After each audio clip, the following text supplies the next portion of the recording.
Allez, Belgio, sortez de là, arrêtez de jouer au con. Non, mais vous êtes fou?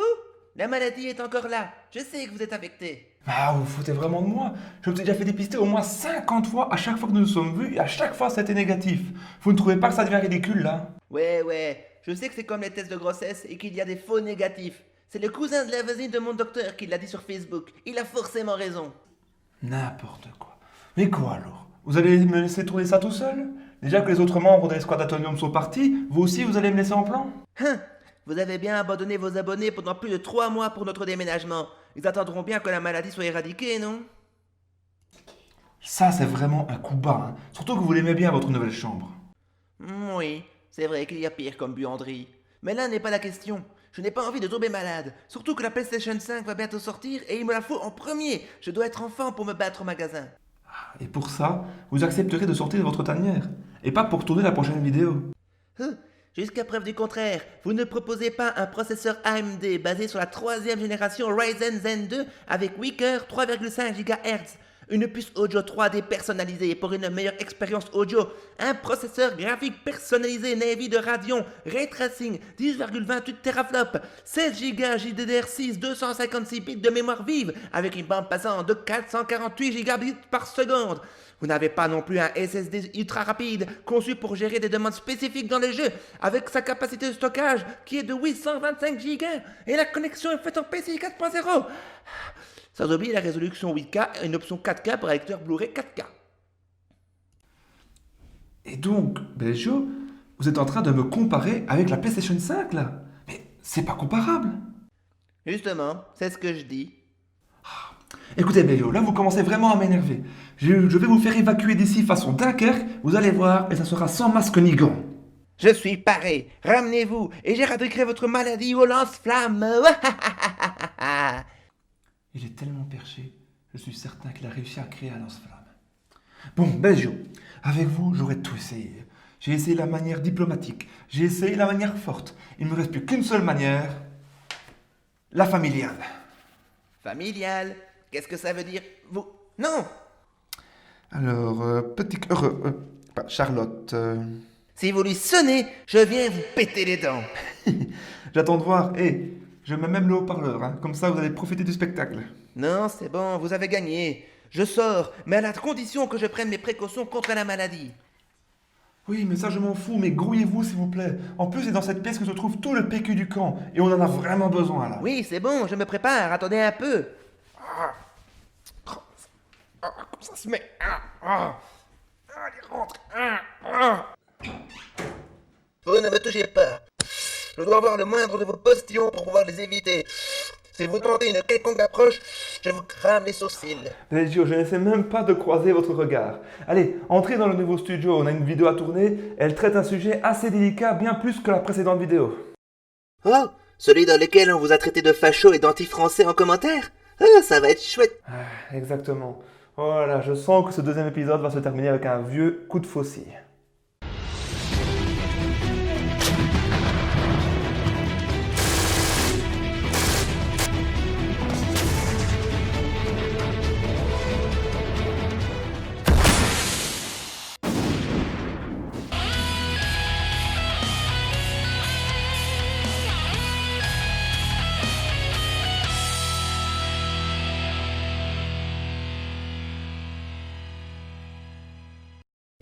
Salutations les viewers de première classe, je suis l'adjudant Tom, garde à vous!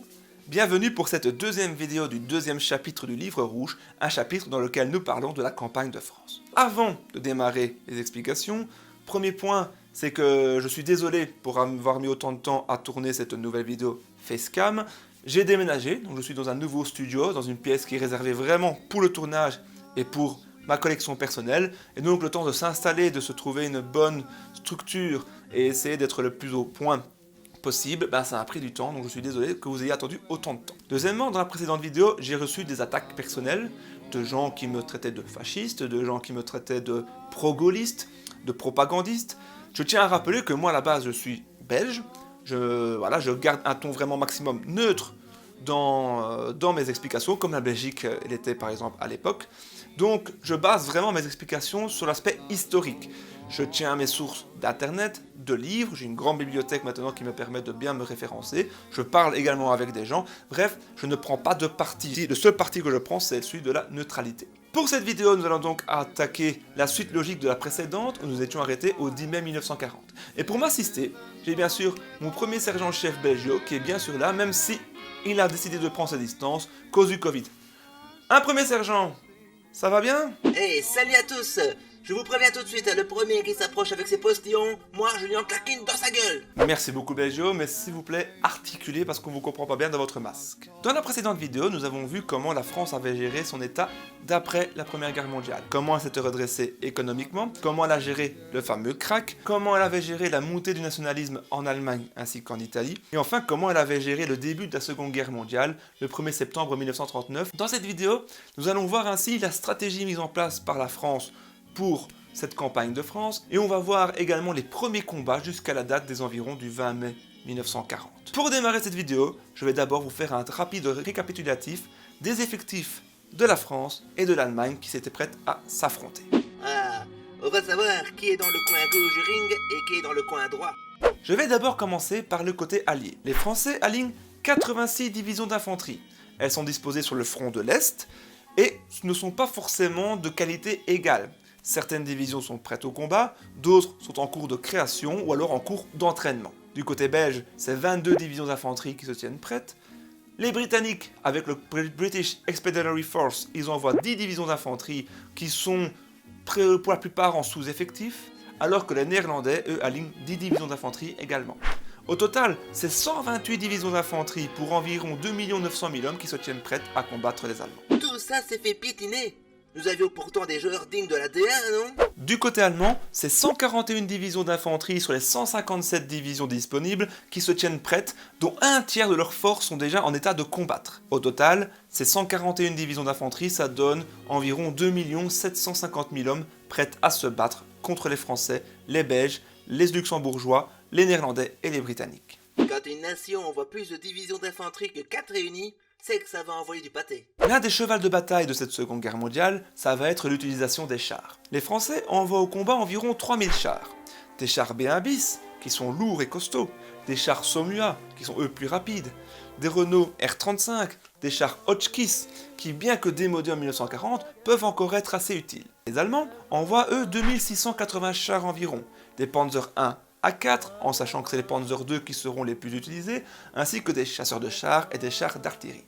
Mais la grosse différence qui va être faite sur le champ de bataille, c'est pas forcément le nombre de chars, mais plutôt leur utilisation, comme je l'ai déjà expliqué dans la vidéo de la campagne des 18 jours. Les Allemands vont utiliser leurs chars dans des gros blocs compacts avec l'infanterie à l'arrière, alors que les Français vont utiliser leurs chars un peu partout sur le champ de bataille. Mais l'une des grosses différences qui va être faite va être dans l'utilisation de la radio. Les Français ne vont pas trop utiliser leur radio, alors que les Allemands vont abondamment l'utiliser, notamment pour coordonner l'action des chars avec l'aviation.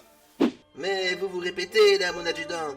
Vous en avez déjà parlé dans vos anciennes et très vieillottes vidéos.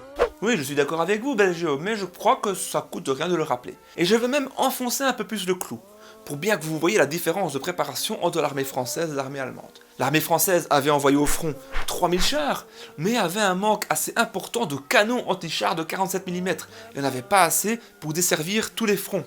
En plus de ça, la logistique et le transport étaient vraiment défaillants, tant pour emmener des soldats rapidement sur le front, mais également pour amener du matériel et des munitions pour les ravitailler. Ah ça, par exemple, vous ne l'aviez pas. La France veut mener une guerre défensive, une guerre statique. C'est pour cela, notamment, qu'il va y avoir une grosse différence d'un point de vue des pièces d'artillerie. Les Français vont envoyer au front environ 11 700 pièces d'artillerie, alors que les Allemands vont en envoyer que 7 700. L'une des principales différences qui va être faite lors de la campagne de France, va être l'approche donnée à la DCA, la défense contre-avion. Imaginez-vous que les Français vont emmener sur le front environ 17 canons de 90 mm, accompagnés de canons de 20 et 25 mm qui seront répartis entre une vingtaine de divisions, ainsi que des canons de 75 mm issus de la Première Guerre mondiale. Alors que les Allemands de leur côté vont envoyer au front environ 2600 canons de 88 mm qu'ils vont pouvoir utiliser à tir direct ou à tirer contre les avions, et presque 6700 pièces légères, DCA légères, qui vont être implantées dans les Panzerdivisions. Donc la différence, elle va être faite à ce niveau-là aussi. Les Français vont utiliser leurs DCA localement et de façon statique, alors que les Allemands vont emmener leurs DCA avec eux lors des assauts pour protéger les soldats et les chars de l'aviation française qui va être totalement balayée du ciel. Donc, si je comprends bien, les Français voulaient chasser les mouches avec des baguettes alors que les Allemands misaient tout sur les lance-flammes. Ne vous approchez pas! On vient de voir la DCA, mais vous allez voir que du point de vue de l'aviation, il y a également un monde d'écart. Les Français, ils envoient 1200 avions au combat. Mais ce sont des avions assez démodés, des avions qui ont une vitesse inférieure de 80 km/h en moyenne par rapport aux avions allemands. Des avions français dont la majorité ne disposent même pas de radio pour pouvoir communiquer avec eux ou avec le sol. À ces 1200 avions français, on ajoute 600 avions britanniques, notamment des Hurricanes qui, eux, sont capables de rivaliser avec les avions allemands. Mais la grande différence, ça va être le nombre, car les Allemands, ils envoient au front 3500 avions contre 1800 si on compte les Français et les Britanniques. Des avions allemands beaucoup plus rapides, beaucoup plus perfectionnés, et des avions allemands qui possèdent tous une radio pour pouvoir communiquer avec les Panzerdivisions ou avec la logistique. Enfin, comble de tout, c'est que l'armée française ne dispose pas non plus d'avions qui transportent des troupes. Il n'y en a pas. Ce qui veut dire que les troupes françaises qui partent de France vers la Belgique doivent le faire à pied, en véhicule dans de longs convois qui sont très lents, très ralentis, ou alors par train, mais des trains qui sont très vite bondés. Oh là là, ça devait être bien chiant de se taper la route sans avion. Donc, si on fait un bilan global de ce que je viens d'expliquer, pour voir un peu le poids entre les deux forces en présence, on peut voir que ça s'équilibre plus ou moins. Il y a à peu près le même nombre de soldats allemands que du côté des Alliés. Du côté des chars, c'est plus ou moins équilibré avec des chars qui sont un peu plus puissants du côté des Alliés, mais qui vont être un peu mieux utilisés du côté allemand. D'un point de vue de l'artillerie, là, les Français, par contre, ont le dessus sur les Allemands, mais les Allemands qui comptent sur une très grosse aviation, qu'on peut également définir comme de l'artillerie aérienne. Maintenant, du côté français, ils peuvent également compter sur de vaillants généraux, qui sont presque tous vétérans de la Première Guerre mondiale. Le général en charge des armées terrestres et aériennes de l'armée française en mai 1940, c'est Maurice Gamelin. Maurice Gamelin, c'est un vieux de la vieille. Combattant durant la Première Guerre mondiale, il sera d'ailleurs l'un des plus jeunes commandants de l'histoire de France. Il va faire ses armes, notamment aux côtés du maréchal Joseph Joffre, lors des différentes batailles du premier conflit mondial. Âgé de 78 ans en mai 1940, il garde avec lui cette doctrine d'une guerre statique issue du premier conflit mondial. De ce fait, il est très politisé, il n'est pas à l'aise avec les hommes de troupes, et il se retrouve retranché dans son QG à Vincennes en étant presque coupé de toute communication radio. Sa doctrine ? Attendre, déverser un flot d'artillerie sur l'ennemi, le temps de se renforcer et d'avoir un maximum d'hommes pour pouvoir contre-attaquer. Bref, la même idéologie que 30 ans plus tôt.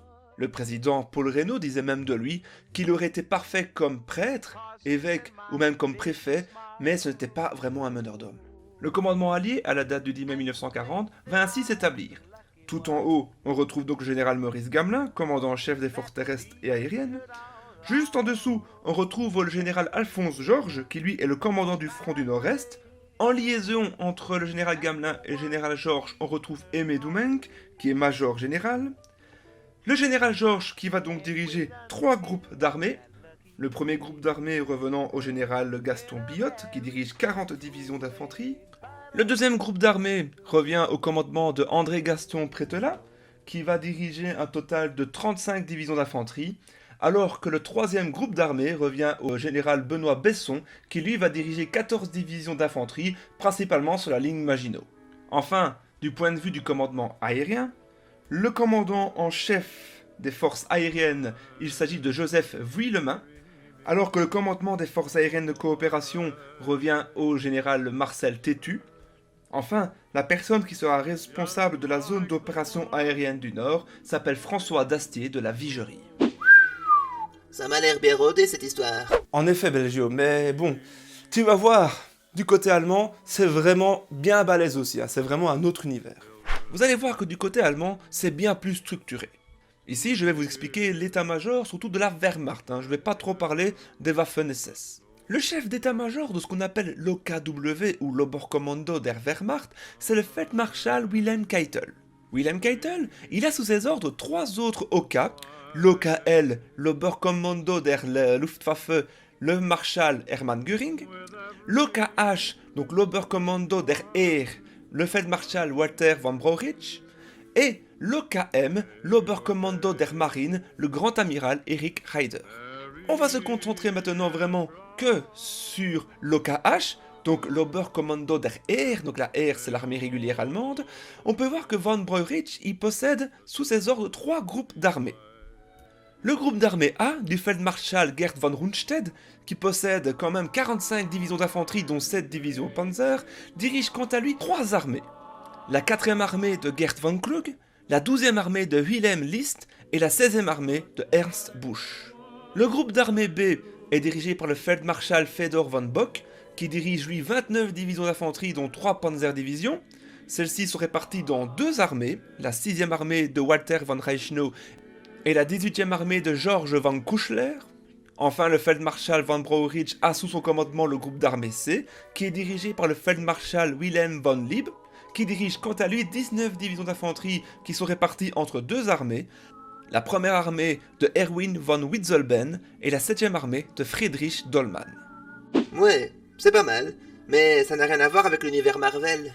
La guerre est donc déclarée depuis le mois de septembre. La France a mobilisé ses troupes et hormis la timide offensive en Sarre, il n'y a pas trop de mouvement. À partir du mois de novembre est mis en place alors le plan D, le plan stratégique français de défense contre une invasion allemande, le plan D comme le plan d'Il du nom d'une rivière en Belgique. Les Français veulent donc envoyer des troupes en Belgique avec les Britanniques pour combattre les Allemands sur notre territoire. Alors pourquoi aller en Belgique? Parce que les Français sont convaincus que les Allemands, pour attaquer la France, vont faire comme en 1914 et passer par la Belgique. Que l'accès pour accéder à Paris est plus rapide par la Belgique que par la ligne Maginot qui est fortement défendue. Pour les Français, elle est imprenable, donc impensable pour les Allemands d'attaquer. Pour les Allemands, la ligne Maginot n'est pas si imprenable que ça, mais c'est juste que ça aurait fortement ralenti le mouvement. Les Français, si les Allemands attaquent par la Belgique, vont envoyer 2 armées ainsi que le corps expéditionnaire britannique en Belgique. Premièrement, afin d'avoir une ligne de front plus raccourcie. Combattre en France, ce serait avoir une ligne de front trop large. En Belgique, c'est raccourci, ce qui favorise la défense. Ça va permettre également de disposer des 2 ports en Belgique, d'Anvers et d'Ostende, pour l'approvisionnement en troupes des Britanniques et en munitions.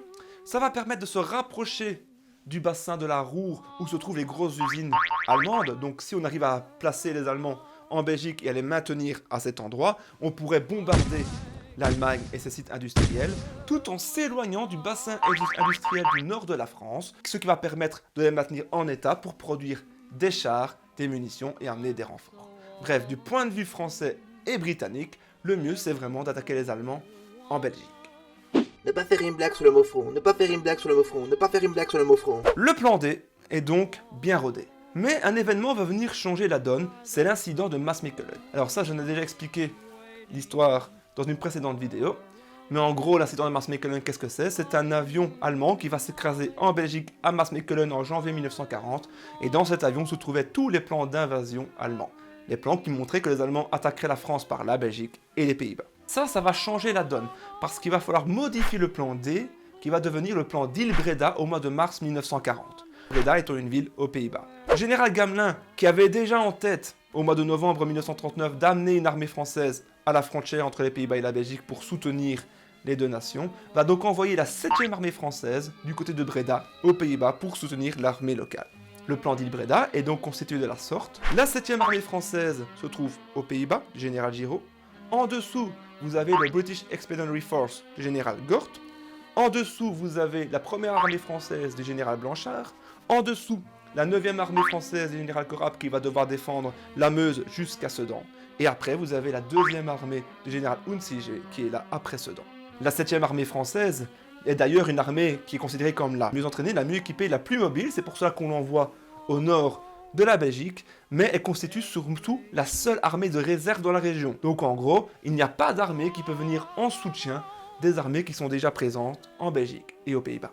Donc, si j'ai bien compris, toutes les divisions françaises de la région sont impliquées alors. Maurice Gamelin était sûr de son plan.